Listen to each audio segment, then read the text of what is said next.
kan rama ngai po kan party masaber chuai themoi lo mizo union te voina chuan soile riat alo tolo hunin ka herliam ani chawang heng kan party pani te hi hunin a herliam puime gri ani te hi chu tun lai kholai ti tia hian a chiang main ka fia chawangin heng party pani te ami tangkai wakar tha lo ni zong zong te kha ZPM hun puilo in herchok mek tu rahian amatong tu ron niula kan khwai tu talong niula in ton fiat te khain khotlang tan le chimbial tan te hian mangtlang la zoram tan hian mangtlang lang ti kan dua in tangkai sel na tur mun chu ZPM hini party hunin alian pui to atang hian khotlang tan atang kai hle thei to lo nupoi fanau tan po khel suak sak turi avang to chi mani chawang suan in tangkai zel na tur chu mun hiani ti hi in fiat kan dua ti tak se te na be takin kan congress unau le kanimene unau te thopui tan kan som mok chawani Tinhay candidate hatak tang ngay pathiani min pe antra aniyang ti karin na chu party dang in min chu na sem lam maya party tininan eat candidate achang tu kan hanni hi kan vanei le maya chubaka thlem na te vau na titi khena to chung zong song paltlang zo alo chuak te ania lule in ka hria en kan candidate tele party dang candidate reng te po hi an mi mal chu en po lo ni sila lunglei mi pui te na kan hria tur chu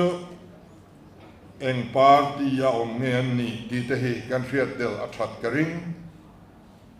tu leader nge an zui ti te kan hriat tel athat karing LMC in than hian kum to pa MLA kan in than kan vote kep don enge mochana ko ria tu don ti chu kan hai hau lo ani chuwangin kumin kum to pa in thana Mizoram sorkar tur ta na kan du voina hian kan vote kep hal thein khatiang ania wang kha kan candidate te mi mala kan chuan em te piala ma hian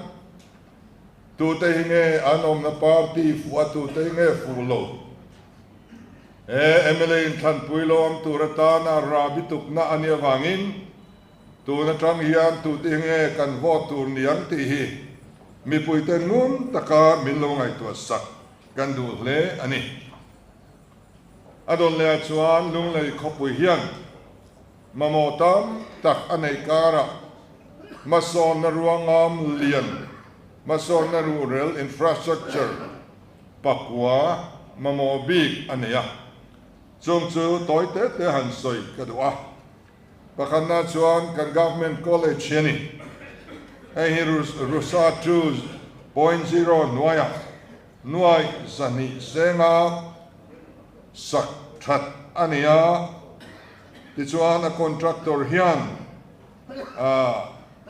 a building te an han sa sky rich isolami ten an sa ti chuan upgradation na hi SR to chong vai va content an khoi thunga September ni sari sang ni le som ni pa ni November ni som thum pakhat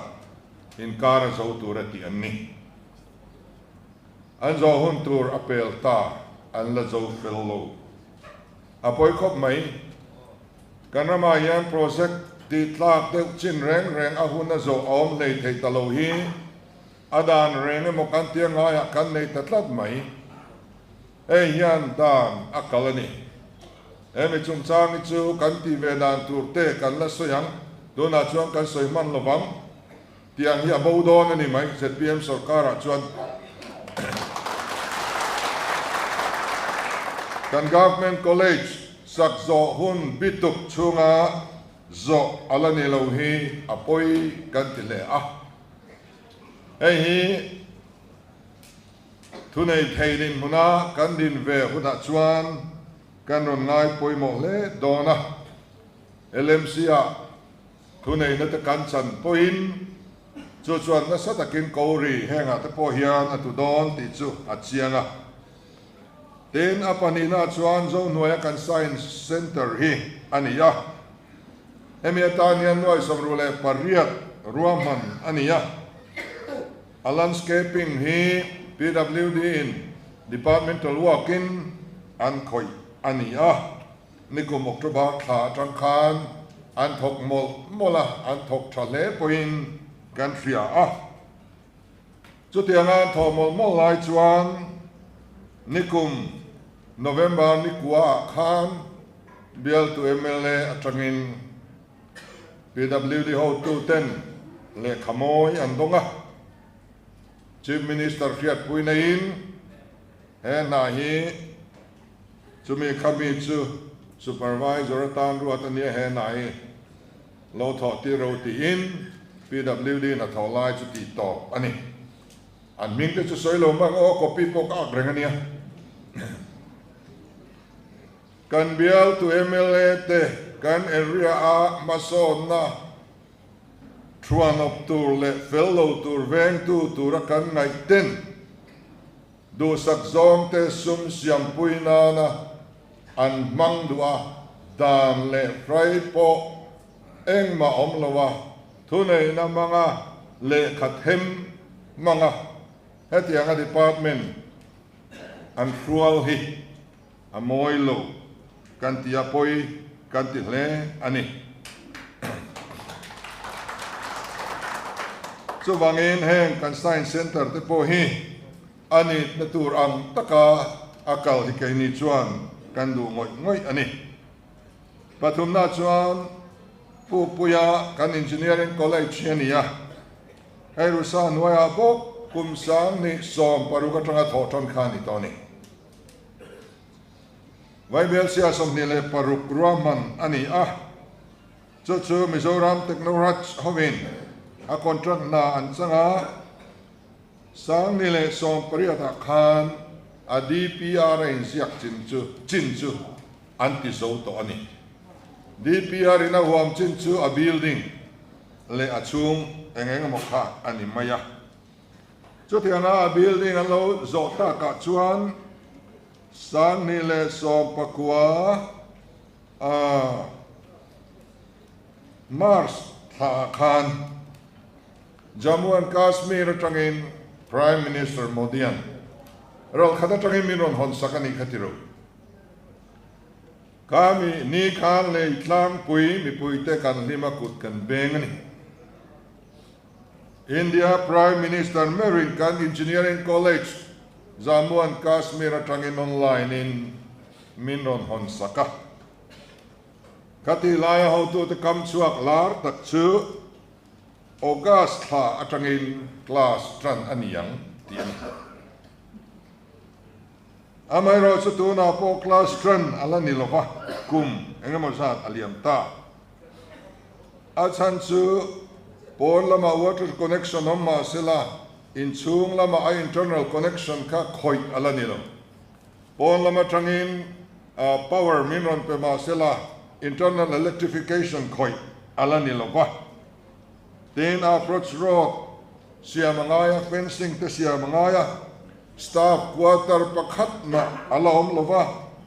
zirti tu pakhat na lak an la nilova an lo tu chen khat ma da ani boklo chu te chungin en college nge khowe la hian om theya zirti tu pom lo tur pom lo quarter pom lo tuin tur pom lo en chi tur pom lo Kovela en college man hong ngai lo vong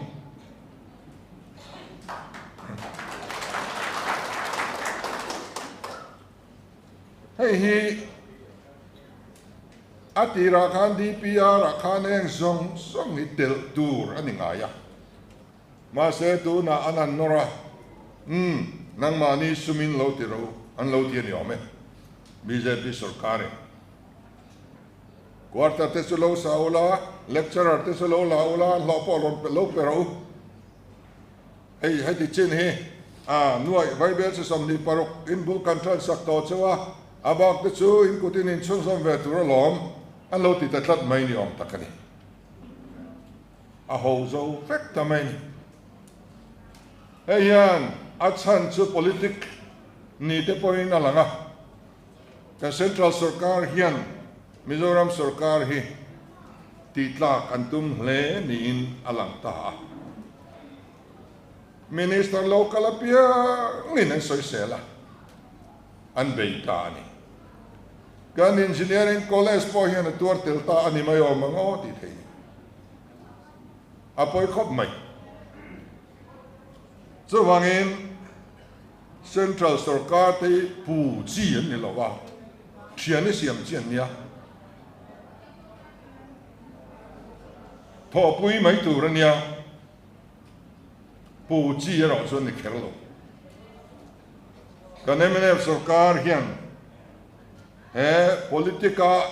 an malang na afu tak lo wang hian mi puin kan tuar te hi achiang ani palina chuan southern campus ni leni southern campus hi atira ruwa mandan chuan Mizoram pum pui zaulam za asom li cover tura ruang ani Mizoram zaulam a geographical area za asom li a cheng te tan e southern campus ruang man ani ya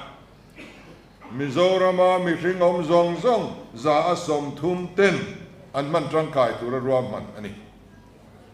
Simtan apoi mo em ani kun sang ni le som nia khan permission mu ani dai to ani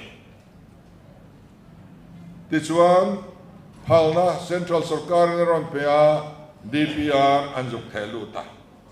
voin thleng yan an DPR chu an pom sak du tlat lo central sarkar political po force man om tak mai hiania hang te hi chu amaro so political force hi atliak bung zo to ni mai thei atuar zongin kan kaltani southern campus nei hi soi nai thei ani lo soi nai cheni lo a DPR po on la pom lo ni central sarkar hian so wangin sarkar tharin DPR thatak abo saya atulang anga central minister prime minister khenga zuk soi puya e hi chu soi chuang ei chi ani a chu tu na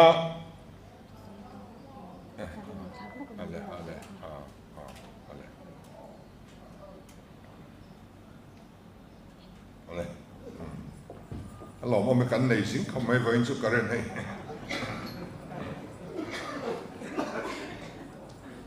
te chuan a DPR po approve ala ni lo wangin southern campus hi kan nei don nge don lo ti poi to na in soi thei anila abula tanga mala tran le angai ni a DPR atangin a DPR chuan enge kenang a building zong zong quarter zong zong angai zong zong professor te chen na tur te classroom en kim an lo tur zong zong ne kang zong zong kha a DPR chuan atel angaya chumi min pom pui chuan a funding ka khoi tang nge minon pek do ne tenga sanction lenga atira a bul tangin a building in kan tran hota chu aron kal sodan tur anita chu wang chuan southern campus kan soibul chu kha kan her danglam le dan chu kan hong tho don engineering college kan mangri don ti khani le ta mi building university atana sakni hau lo engineering college atana an sakha và mang hồ đón po ni là tu yom xì lo ngom bốc xì lo công ngom bốc xì lo quarter ngom bốc xì lo anh ấy nó chuang reng reng lo số tiền din muốn chuan tu na hiền cái nín chọc ta anh ấy thạc po thạc được mấy thế này bằng anh chuan lung lei bypass road cái soi sinh lệ mấy vai bel se som te kan tia ka khret nan chuan congress sorkar khan vai bel se kuwa an da ta chuan nuai som ni hi consultant roinan an mang ani nuai som ni consultant roinan an manga DPR siam nan ni mo nuai som nia DPR an siam chu a copy mu ka cha khop mai khoyang en da mo tu na hi so kan bypass tur DPR siam na tur nuai som ni lo man to chu a DPR a chuan alai na tur azo na khop tur sum en kim ka alang don en da don ni ala chuang zong nuai som riat le pariat kha hei hianin thok tran phok mai tiang dai lo ni poi kan la chun zom zelang chu ti ong tak ania chu mi pui pen kan du dang ni amaro chu mang thadu lovin aman na tura mang lovin LMC in thandon naya MLA in thandon naya mi te ti lom nan kho pui chung kong chei that nan en lo da dai mai ani kan ria kan chimbial san tu te ao po kan ria soi bel vak angai om lo ve to na hian tun kum bazet kan pas tak thar tak sang ni som ni pathum som ni pali hian PM divine atangin kan da kan deal me antia deal me ania kan buang em ka felo kan budget kan pasta kairo khatsuan om lo phot mai na an zuk deal do na nia an tan hen thil deal hi har to khop mai tu na chuan boi thario to mai ni ai BJP hi tu na yan thil phal do chaw na kuma MP thang tur kan nia bangin election oriented in anon chea central scheme zong hi anon thar pur mai ni mani loka po India marchak state in kong lai na tur vai bel se singtel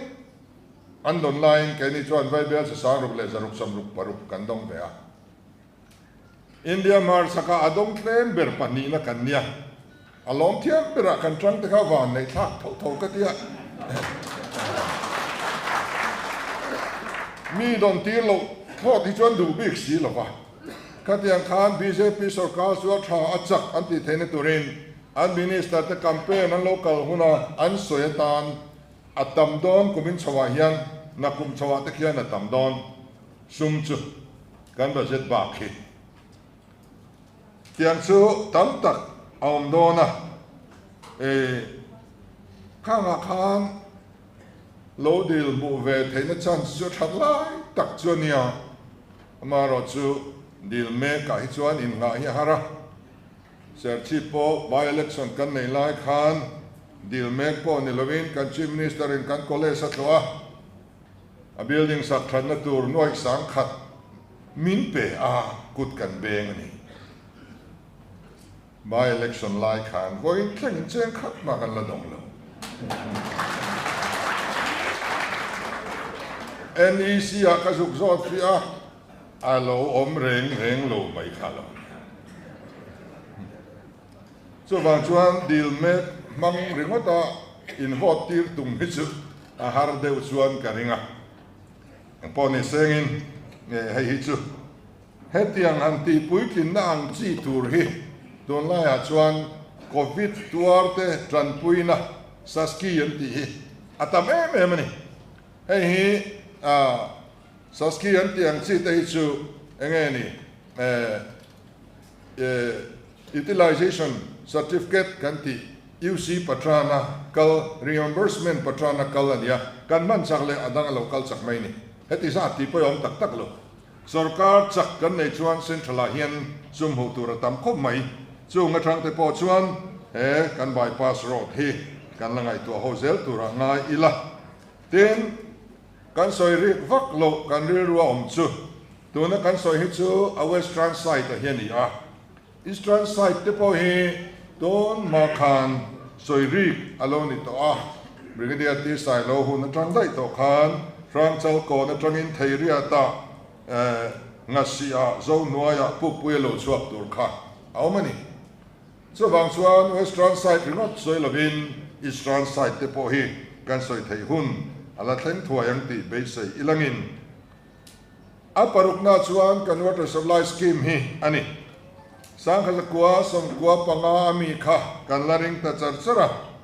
kan greater lunglei water supply scheme hi kum som ni pariat aupa ani to a dam doi ni se e chin ni to lo expire to ni alom to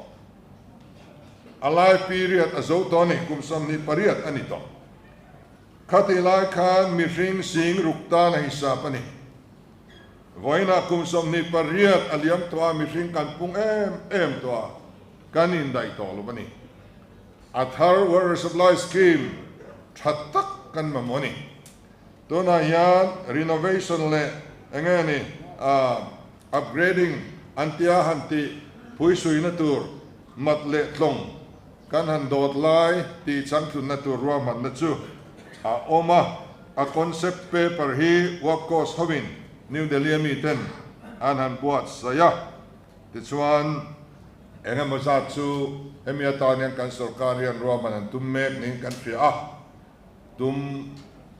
in titling tilo tling tak tak theisen kan duwa maro chu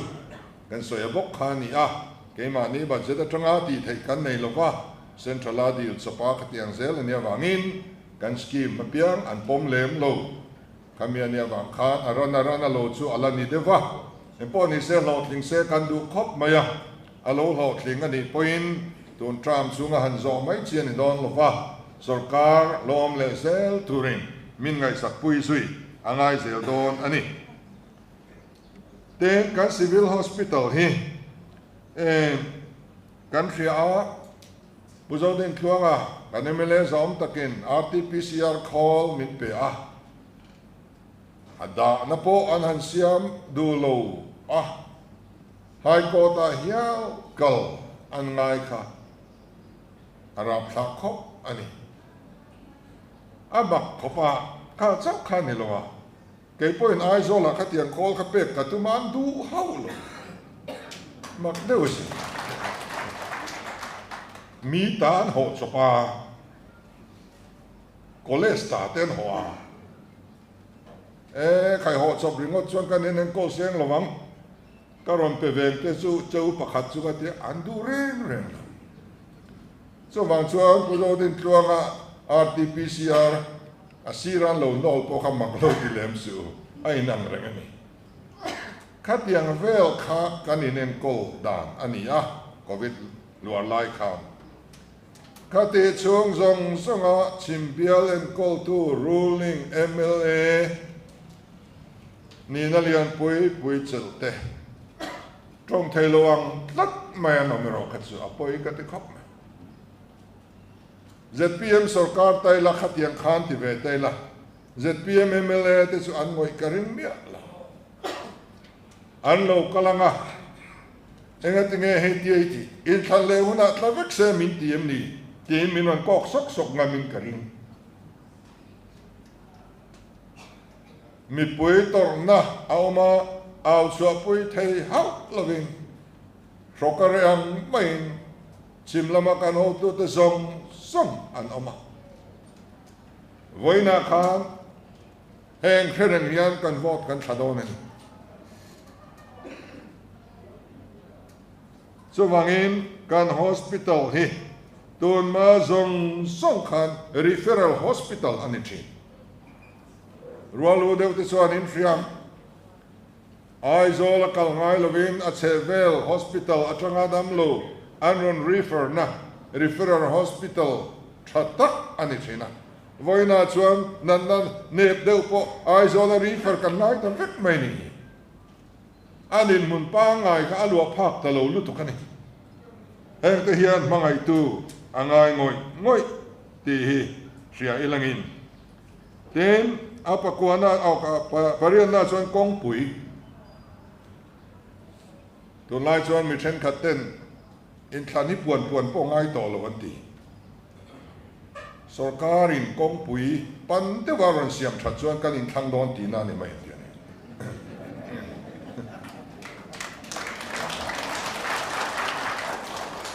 in thlan don a pia nga al ka rim nam che a kong an ron noi thin hi at ne om te ro wet yang mi pui a in musit lutuk le kan min da mo lutuk hi ani nom ta rim maya kong pui tha kan nei ngai lo wa a thalai pol te chimbial chan tu mi frang in au chuak thina a poi khop ani chu kan mu ania voin thlangin hei ala tha thei lo ania heng te po hi kan ri ruwa aom renga ten apa kuana chuan bazar pui kan mamoni kan bazar hi atar em to ni chumi siam thanan chuan tu na khan nuai sang kha zali le pathum kan sorkar hian aron ruwa mana alo mong khop mai hei chau Israel lang chuan kan long luan thling tur ania a mai ro chu chi te a bazar saknan nuai sang thum za somlit pakwa andani chi te ve nga bazar sakna ata na ansum na zat ve po thling lo khalung le khopui tan min pen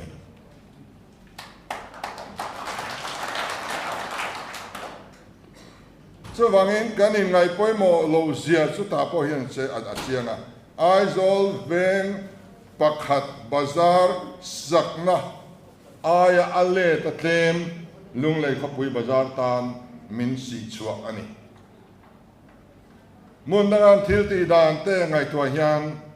lom akim thei lo ani tuna hian kanelem si tan hian engzat nge anda kha nuai som riat andani kan LMC ta na poisa anda ai hian ai zol veng pakhata bazar sakna turan da so alet som thum pakwai na tamzo chu kan din mun ani a chu wangin heng te hi mason na ruang am liam mi poina kan mamo em te anni heng a hian tun ma atangin cái này party chuan lung lei hi number 2 ani na chel ren thai tur hian roman na kan siama commissionariat a kan siamang te kan tia tiang chuan party ang point party dang in district kan ti sub headquarter an ti line southern headquarter kan ti ngat an ke ni chuan aming atang ringa po hianin ZPM mi chu lung lei mi pui ta hi ani lia ani heta thang hian kan riru chu alang ani so wang chuan ke ni chuan LMC a lotlin namin lo pe thei ani chuan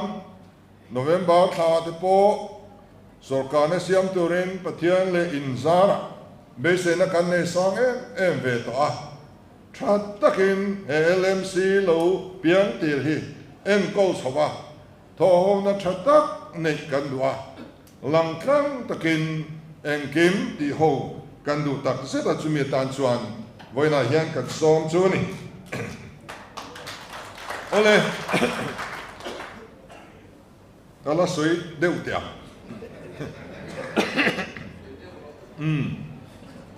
to na kan soi kha chu development ani kha mai ka ZPM ni kan top na ni lo pathian tel lo po hian development hi akal theni to tlung lui khovel masa kan thlir chuan sinar phai zola la ro pui ta mai nim ro ta oma kong chong ti mai ni lu van tongin in chok sakan tu mani pui te wan ya cái này ai cho anh an develop fe anh nim ro ta hậu kha van tonga in sakan tu mani pathian in oil lo ma su ti lai zong khovel mi zong sang in trong pakhat kan mangani trong azok ti dang lam sakta ti hi kan ni zo tan pui kin talowa so pathian dulo zonga khosa te point lungrual takin nan toka development an khoi theya sang taka anram chu an vok thei ni pumodia hian India rama pathian ram lo thengro se ti ve hak lovin development tam tak achok ni Delhi Chief Minister Arvind Kejriwal chuan pathian ram thlentir tum ve hak lovin Delhi development tam tak athen ani development trim hi aum ve a mi chak chuan anti thei mai ni amaro churam hian ma lo son pole mi fring kan lo ngam sa kan lo hausa kan tharau nun apa chetual tuala pathian kan hlat tuala pathian mamoin frian na kan nei thlem tuala nom chenna te kan lo kala chung kwa ina tuara khotlang ina tuara ato pa chuan a ke chele thau thina so wang chuan sustainable economic program tia economist na an so yang deuh hian tharau lam mit atang chuan pathian tharau nen pathian nen development akal lo chuan mason na luan thing sustainable hin theng thei lo kan ti ve tlat ani so kan policy number 1 kan dani Mizoram rural na pathian ram lo theng ro se kan tia development ringot thi kanau pui velo he development ai chu aram le afel na kan zong ba sa phota ga chumi nuamin pe vel turani elai takizoram in kan man fu angai bik takin he thukeng tu ZPM ngo karten kan friat apoi moni apek bel tu ringot ti kan lo mathe thina aram le afel na zon masak phot tur alo nia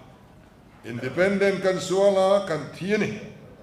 zalen na suala wang kan pasal tra da thi ta te ka an za ngoi ni ram tan an nun nan la ni ngui ja siam na ni mo deu so zong a soi phal chi ni lo an za ngoi ani ani awang tal po khan an tharau za na awang ringot po khan he rama hian chutian rural na dik alom thena tur chuan voina hian kan bei tur ani ti tak taka ram mangaya antisen po lei bo phal tu te awang ringot po hian voina kan kalpui dan hi chu kan sim angai ni so wang chuanin enge ni khovel hi kan ti chuan leilung le chunga thilom zong song hi lal pa ta ni bakhan ma setana ta ong lo pathian ta vekani chu pathian ta chu aen kol tu rin kan kuta da ni kan kuta da a mi hring te kuta en kol na mo phurna min pe a en kol dan chu bible a asiak ta bible genesis atanga thupuan hi he khovela leilunga pathian lal ram din na tur thuani van ram chungchang tlem te omve anang zong chu leilunga pathian ram din dan tur hlir ani chuan kai ni chuan bible hi pathian manifesto ni kan lo ti ta ani ti chuan pathian lal ram ma saber eden huan chuan kol tu ta na ada evile adama chuan an lo tlu pui ta an lo em kol zo ta lo ani ti chuan pathian lal ram ma saber chu alo cheta ani amaro chu pathianin aram nei athul theilova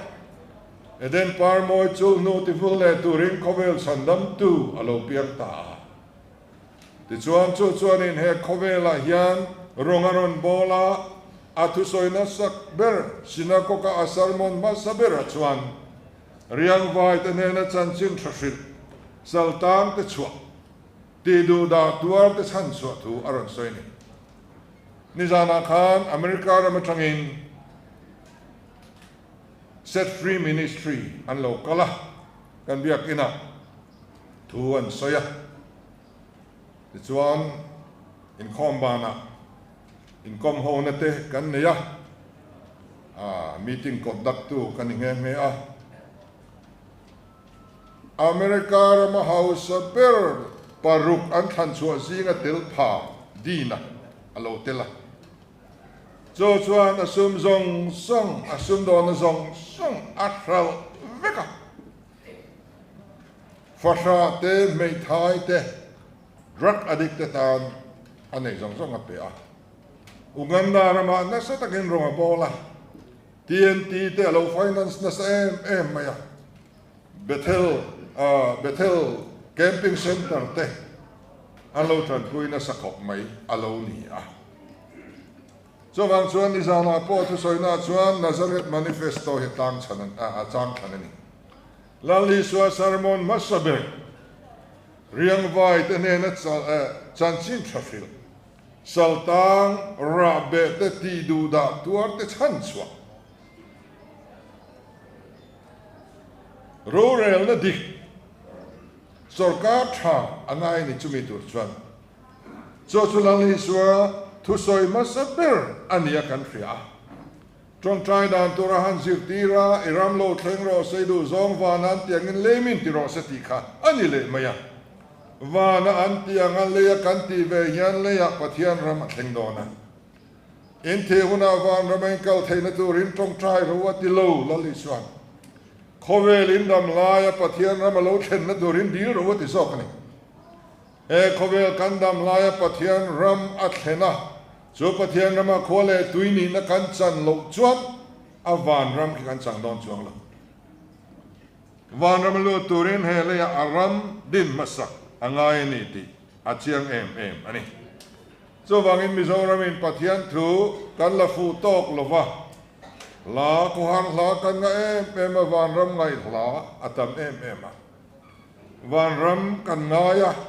le hiral to mai sen kan tia le ni nom zia kan soya kan khwal zin na mai ni atia le nu chon zong in pathian thu kan soya le nu chon zong in politics kan soya van ram hak le lo em in kan in soya kan han kal don meu chuan kan lo chak vak khlom lo kan lo hak le vak khau reng le mi kan chang kwal mai ni so wangin hele ya hian pathian ram kan din phot tur ani chuan ni biak in tina kan tong trai na ha chu ni biak in tina hian van ram kai dil turin lali so music telo le aram alo thlen na turin kan dil thup ani hi chu tak chu khovel nu chon lovin hele ya hian pathian in laladu alaram diladu ti hi kan chian angai ni ti chuan chu lal ram adin na tu chuan nge poimo sorkar tha rural na dik poimo ta ni rural na dik aum silawa sa khwa ringot maya pui thu na le sele sa kal vakhi pathian in apom reng lo isaya hun lai amosa hun lai a toy zong in kan soyang anin khom pui ursun te havek an thil pek te an thil lan te an jing trang te an zai pol te in khom pui in som khom te ruat bel kut te kang zong song in trong trai na kangai thalong na te meni rural na dik om si lawa in khom khut rural na dik om si lawa in khom pui lian pui organize rural na dik om si lawa ruk na le tham na tin reng min hual vel chunga har na lo chana lo lam chiam ram rural na siam thazo si lo khatiang sa khobiak dan kha pathian in kat ne tuar kaning to patin Israel mosa un lai zong song khan lau ten sual em milem ten bia chuti chung chuan an tempula chang thoi tut renga pathian a lom mi a lo ani kha tak kha rural na dik aum na tur chuan sorkar tha angaya pathian ram din na tur chuan rural na dik anei kan nei angai ta ani anh ấy là row rail này địch ông thế này tụ chuan anh ấy ngay này kan ti chuan row rail tụ tra mi ring tra ngay kalphung thar kan tia kalphung tra hi ngai ni kan ti adik system thalo nuaya chuan that a hara system thanuaya chuan a that te hi a olbi kani chuwang chuan system thak thleng change danglam na ti kan zuar me ka kan policy hian enilang sorkar to te thil ti dan nen ain anglo de vekin duan ani adang lamani a system a rang ani a tharbo ani amaro chumi kan soi rual chuan chu system keng tu mi ring tha yangai system tha ngai ang bokin a keng tu mi ring tha hi angai ni voina yan politics tu inu ngong khenga dai to sim thei to mia lo tu ra chiang sa hian om kan rama hian ZPM lo tel ve candidate ni te po hian du sin chung chuan an min kan sai lo wang min ron nar ve thua an dang lam thia a thei to don lo ti kan thria kan ho tu ten an lo o uk sang du vak lo chung system tra ngai rual hian mi ring tra angai chumia chuan a ro rel tu berzel kha angai ko ran tra ringot in ram asiam thazolo puithiam lal tra ringot in Israel ram asiam thazolo ti chia ti thatu zulal te zel ani lal akal sual khan puithiam lalin an ko thanin an dang zo ngai lo reng lal sual aw ma lalin milem abiak chuan puithiam zong ne nan be mai lal tha an lo piana khatiang an ti re chuan sa khona po powerful mai puithiam khan thu nei na nei lo puithiam khan SEDP po sem tura nei velo thu nei na nei lo thu nei na nei zo gram ti chia ti thati thin chu ro rel tu MLA minister te lal ten chuwang chuan ninevi siam thatu po kha ansa kho tu te nilomin ninevi lalpa ni lalpa berin sai puan sina cho meya sim tlatalo mi hring mai nilomin ran zong nen chon ngei ni kha thian in ngai dam mai ni an ko ran khan an puithiam te khan sim lo du viang ma silang an lal khan in sima du lowa zona kharon try ro lutan ro ti chuan kha khopui ka remani thowa an in poimol le e mai puithiam le lal kha chu bagan in thunei na ne pakadin anei tlat lo chu tiang chuan asa te hezekia te zosia te khan zong reformer ro pui zudalal te singa kan mu zong kha khami te lal ma theu khan an ram kha na mel loving at luciani khami te mimal pakhalal tha alo om khan an rama reformation atheng kalhen ku te an non thut tuta hetiang khopa kalhen ku rope we lo ngai lo ti hianin bible in azia ani zong chuan lal rural to politician te zel kha amatong tu amo phur tu ani thin ani chuwang chuanin tuna po hianin ruling party apiang hi kanveng ti chetuan ni ruling party apiang te kanram ti chetuan na ni zaksat ruling party te hian village level atang hian dik takin mark wai seng mi pui te hian kan zui fre havin karing lo amaro chului cho naratra ron nu thak to wangin ruling party na tho reng hi athamo em ta voina yan kan MLA fana na tho te atlemin ro tling tam tak an siam suak lo ni poisa tlem te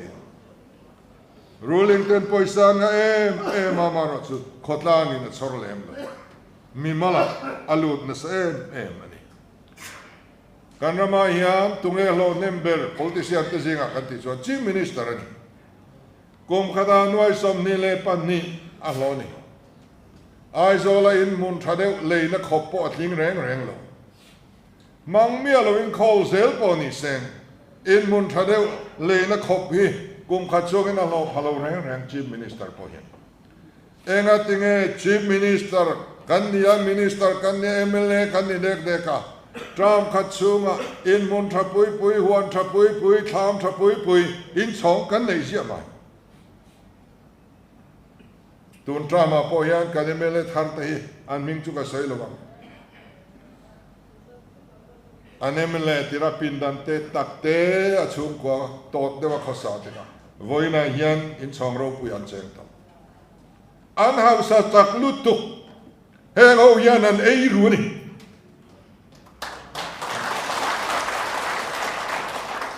an loina dai mo lo an ei ru chiang i hua mu heng mi pui hian heng kan ram ti chatu ten ni ZPM kan sorkar hunah hausa thut anom chuanin i ban zelang wo ke ni chuan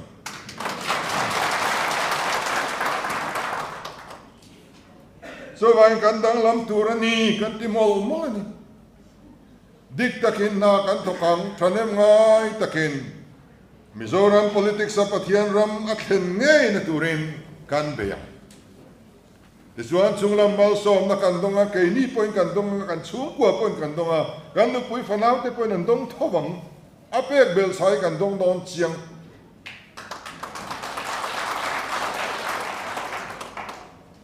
chuani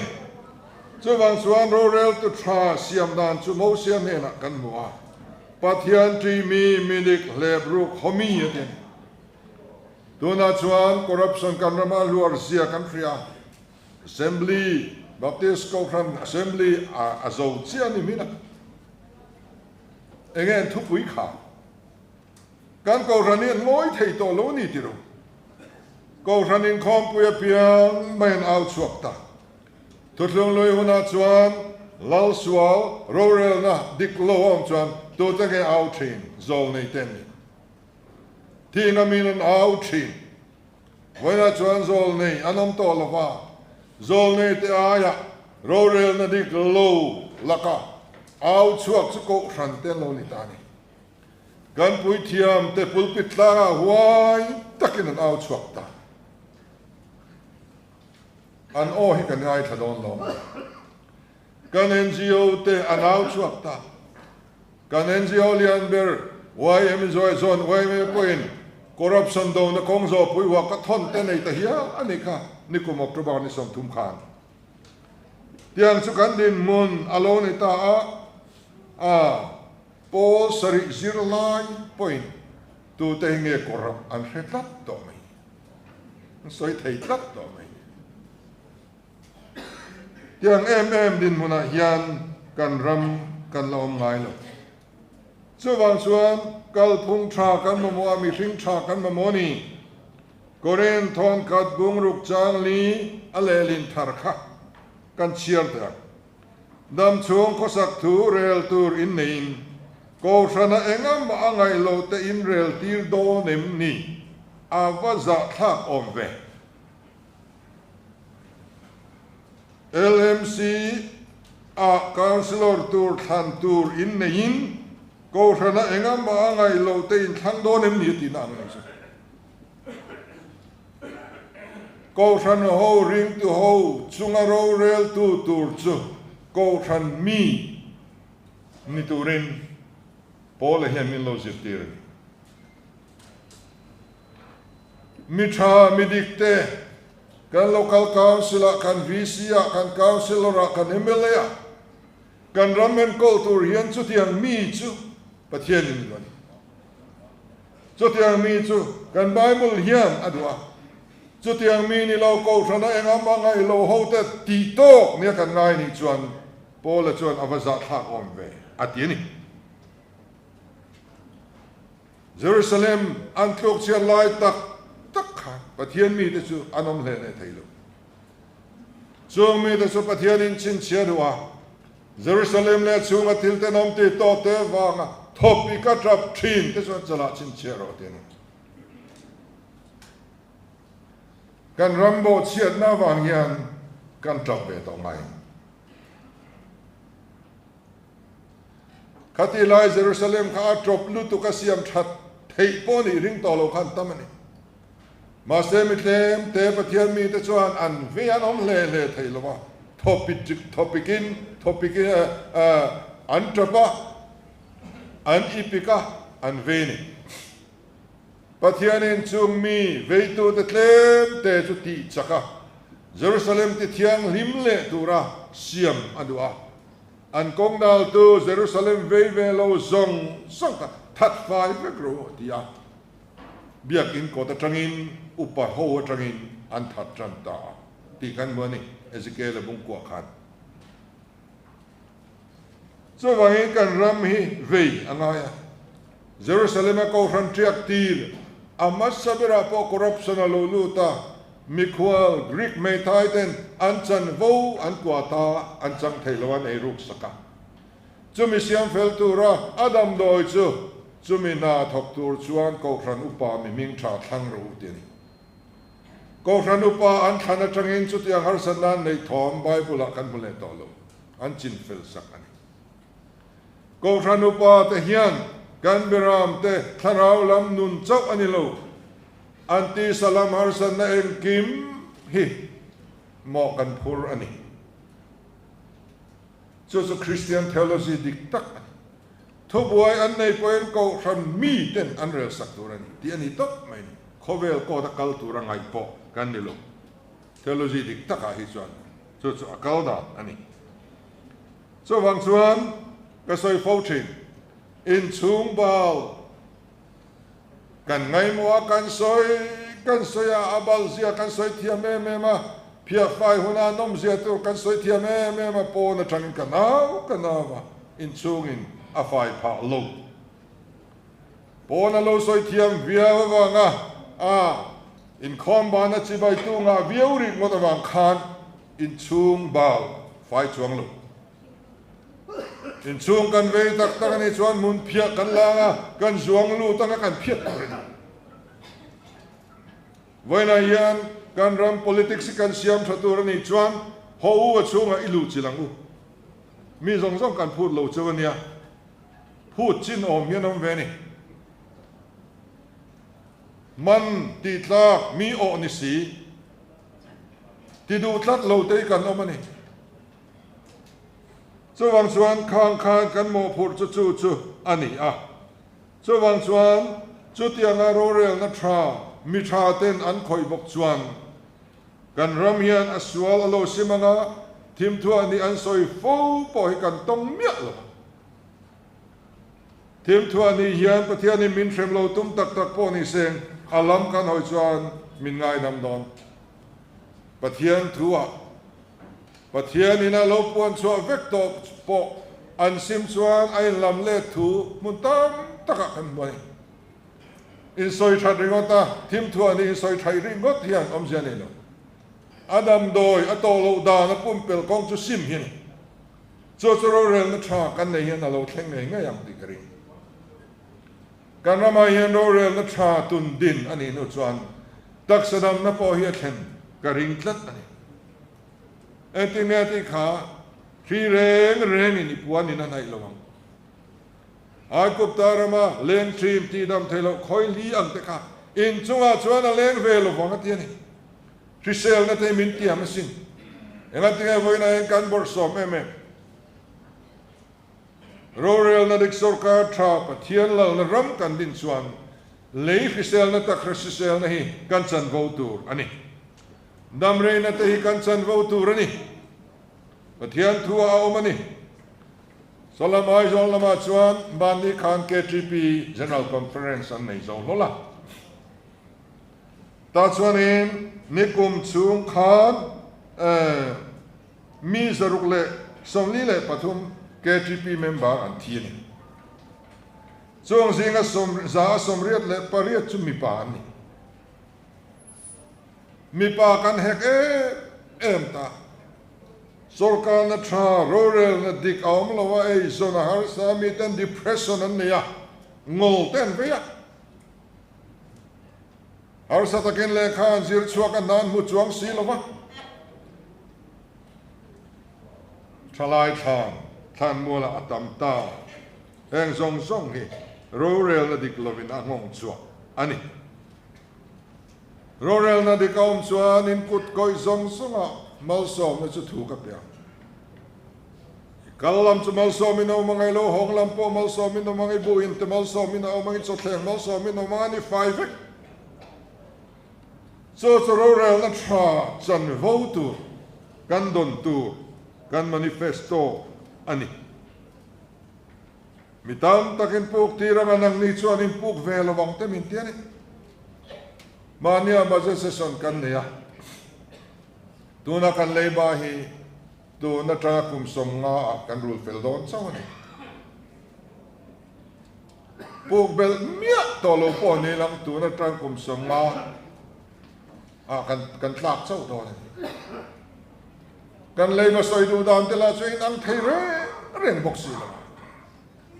mà sẽ hao xuống ngay ngang point soi la por lama mithiam ten minon soi fel sak zela kha kha atha ngai ilangin hey ria thiam har de lek growth rate kan ti tei vet hi growth rate kan ti chu GSDP kan ram hausak na total khom ta ni Mizoram hausak na kum khatsunga a hausak na kha a chengin anda ta chu ta thang chuan eng angin nge ma kan son kumina hian tika growth rate GSDP growth rate chuni tani ti chuan tuna kan omna floor hi zero ni ta sela sor pa ngai chuan kum tinin a chunglam apananga 1% 2% a hlang asang zel lama khan a GSDP atanga chu ta sang zong zel khan development a culture ni Kini ramero chu zero po kan patolova minus 9 na tu na hian kan oma tu na kanom na he stop floor ania adot le oma dot le la oma ko ta kwan tu na kan ram din munang chu thleng tur chuan anwai ko lai khwar bel fe la ngai non tinan chu a chuk zong in a bek zong in step pakwa ku ta zero ai niama tu na min lu pui to ni kan rami mithiam lir om ni la hei wang ringot po yan sorkari kan vote mi atolo emi wang te ringot po yan amaro chu mi puinol in hlu fia te hi ahar em chin ani chu ani ya chu wang chuan voina hian khang zong song atra kan ram san chok turin pathian ina man ruwa man mek te kan ni a pathian hian aman ruwa min pom ti ka chiang tlat ani tunayan huai takin ka soingam ta tlat ani an party hi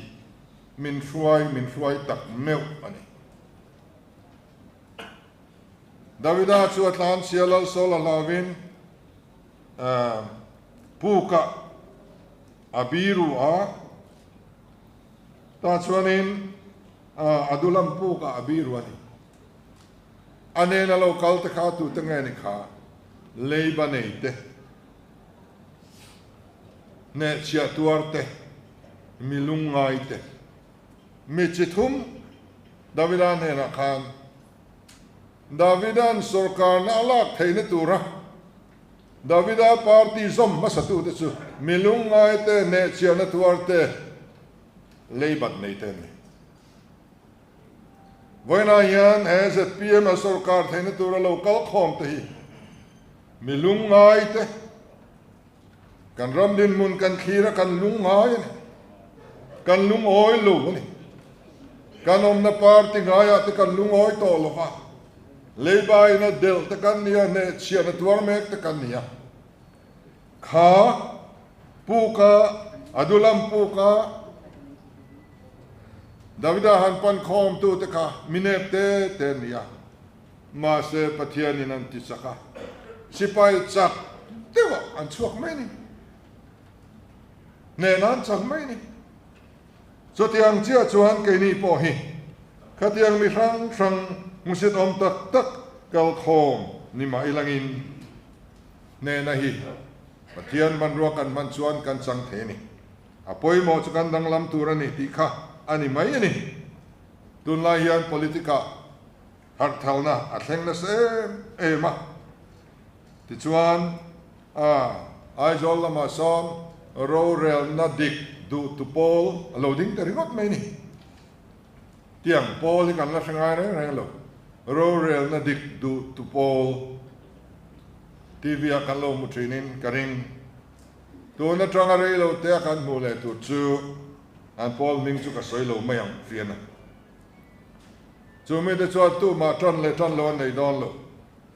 Mizoram mi puya tlem bera nuai thum hi ziaken thum in tiam tiran tum don ani khotinan kalanga anin tiam tir don vot ka thange ngei don ti tan in tiam tir don ni Mizoram a vot thak tum lo te kanom le mai thi sa kona wang te in ramin chan chua angai to lai yan vot khat po lua kan ram chan chuak tur yan vot thak theu turin chumi de chuan min tiam tiran tum tin min leitum kan vol leitum anonom le ngai dona tham na khala lovang ka vot ka sal lovang ti ta kha in tiam ti ran tuma thil chi sang sang chinga chiruk vel min in tiam ti ran tuma zoram mi pui atlen bera nuai thum in than main zia ka thu tiam tir tumin zoram an phang dona ni lakin lokan mel kan buang heng te tun ma lo ngai re reng lo ni tun trumi chu adang lamani chung lam hian chet atum tak tak ton ama pathian hian ma aron ruai tak tak ton man ruwa anga em ti hi riai langin mania corruption chung chang case nei chung chang hausa kan soi lain case kan nei lo an ti tlat maya film khur teu khai kan hun nu nung hi thalo teu hian kan mang palange na tian heta soi chi lo ani mai thei inrin ni zan khan itimel inrin ni zan khan Mizoram lok ayukta chairman hian kan biak ina thu soi ni ngai thaveu la ka du khop soi dan chu ka soi lo me ngai thaveu la ka du khop ZPM yan sorkar la lok ayta hi ani dan turin han song bolila Mizoram yan mi an korap ngam don lo chiang reng che thei lo in kan siam ani arpa ro ta omangani ro chu ma arpa han khong te engam ma ngai lo hian an chu kun chuk mai ni angam lutuk ma sa che thei tak lo angam em te kha be le thei lo an khwa khir tlat chuang chu kan lok ai ta hi ni tu na hian corruption bo chu lai em ke ni chuan namasa kan nei don heng bang te hian kan ram mi hring tlem te ram jim te hi chang na ni lo thil ti thei ni rak lovin ka tharau zok in le ti chung hian kan siam theya Nehemiah ni rupua hoi din thang le te ngu ti turin politik lungphum phur thapum thar le turin moi na hen kan in som ni kan rama Mizoram party lo chuak khan mi pui chan chuan na ro pui tak min an fri pastor te upatam takten Mizoram na khan roi tu ni na an sang ni ma an roi ni ma sen kal chota party in be na feeling na lutuk alo om ta kum sang kha kwa som nga alo thlen meu chuan ko than ro rel na sang chuan ko than upa te party om kharon khap ta mai ni om ve na ta kan ngai lo ani re ga ni khatiang party khatiang politik khachu thara mi te om ve na ta ani lo amaro chu om ve su in om ve na ta lo ni intita se ni la khang ho khan min of don sia kan ram ya chezel don box sia kan chu sak chu lo ngai ta chu wang chuan boina ko fran kan har ta awa zol nei role kan play ta kan au ta kan ram chan chu atrul midik te mi tha te thara mi te lo chuak ro ten boina hian kan ram chu au zok ta ani kan lung phum dik lo kha hoi phum thar leng u mi tha te pathian mi te tel ve na thlak party ni tumang ปัทยานมีแต่เตลเวนัตลาก politic ลุงภูมิอีภูมิทารแหลงอุสุมีริรุปุเรงชวนนักกุบายอินทันหุ่นตูร์เสงาอมสนัยตูร์ริรุเลตินลุงทาราวลำมิดน้าวเตนไอที่ปุยง่ายต่อทุนชวนสุดยังเมนชวนเฮกันรำเฮกันขบุยฮีขีลังสุมิทินลุงเนนชวนเฮLMC อินทันฮีปัจจุบันตูรินมิตินเตกันเมนเซวนีกันลอเม